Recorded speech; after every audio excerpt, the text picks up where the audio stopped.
দর্শক, এই মুহূর্তে সিনেট ভবনের সামনে কথা বলছেন শিবিরের জিএস প্রার্থী। আমরা সরাসরি চলে যাচ্ছি তার বক্তব্যে। একটি ঘটনাকে কেন্দ্র করে তারা যেভাবে ফ্রেমিং করেছে, শিবিরের উপর দায় চাপিয়ে দিয়েছে এবং মব তৈরি করে সেখানে হট্টগোল তৈরি করেছে, নির্বাচন পরিবেশ বাধাগ্রস্ত করার চেষ্টা করেছে।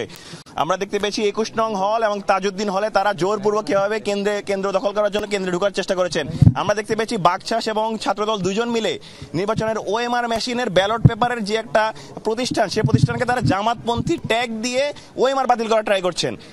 আপনাদের যদি জামাতপন্থী কোনো কিছু থাকে, আপনারা দেখতে চাইবেন ওই ডিভাইসটা ওকে আছে কিনা, ডিভাইসে কোনো সমস্যা আছে কিনা, সেটা আপনাদের কনসার্ন হওয়া উচিত ছিল, কিন্তু আপনারা জামাতপন্থী কিনা সেটা নিয়ে কনসার্ন জানাচ্ছেন।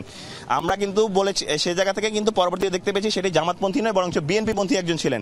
সেই ওএমআর বাতিল করা প্রশাসন তার মনে হচ্ছে যেন তার অভিমানী সন্তানের অভিমান ভাঙাতে সেইটি তারা মেনে নিয়েছেন এবং ওএমআর বাতিল করে দিয়েছেন সম্পূর্ণ অমানবিকভাবে এবং অযৌক্তিক সিদ্ধান্ত নিয়ে। তার গ্লানি এখন আমরা টানছি। এখন পর্যন্ত যারা রিটার্নিং অফিসার রয়েছেন, যারা ভোট এখনো গণনা করছেন, তাদের নাভিশ্বাস উঠে গিয়েছে, তারা সব অসুস্থ হয়ে পড়ছেন।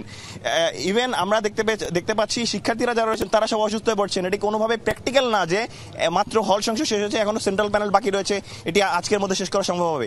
আমরা কিছু গুরুতর অভিযোগ আপনাদেরকে করতে চাই। প্রথমত, প্রশাসনের মধ্যে একটি গ্রুপ রয়েছে যারা ঠুনকো অজুহাতে নির্বাচনকে প্রশ্নবিদ্ধ করে নির্বাচনকে স্থগিত করতে চায়।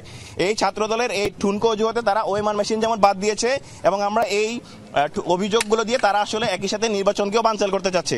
দ্বিতীয়ত, নির্বাচন বানচালে মূলত ইন্ধন দিচ্ছেন এই বিশ্ববিদ্যালয়ের শিক্ষকদের বিএনপি নেতা নজরুল সাহেব, মাফরুজ সত্তার সাহেব, যারাই মূলত নির্বাচনের এই অব্যবস্থাপনা, সমগ্র অব্যবস্থাপনার জন্য দায়ী ছিলেন।